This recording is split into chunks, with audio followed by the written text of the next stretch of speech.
Хөгжил аялал компани энэ намрын тесрэлт аяллыг зохион байгуулах гэж байна. Эрдэнэ түүх томгийн үзэгсэлэн газар Дундгов аймгийн дэлгэр цогсомд орших Монголын их сэтгэгч Номж Мэргэн заваад амьтны шавлан суусан чойрын хийдэр сүзэглэн биширч Дундгов аймгийн үлзий цумын цагаан суураас говийн нар мандахыг харж түүх дурсгалын үлгий дэлхийн түүхийг бишиж үлдээсэн хадны сүг зурагтай дэлгүүлийн галерейг биширч ATV, UTV буюу дөрвөн дугуйд мад цэглэн сонирхолтой уралдаан үзүүлбэрүүдийг шимтэн үзээрэй.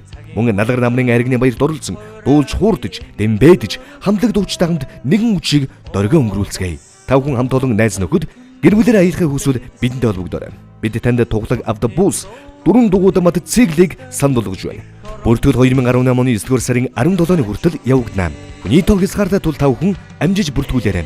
Давтгуудас 99 40 77 24 96 22 77 24 дугаарууд бас давлаарай. Энэ намрын тесрэлт аялалд тав хүнийг өрж байна.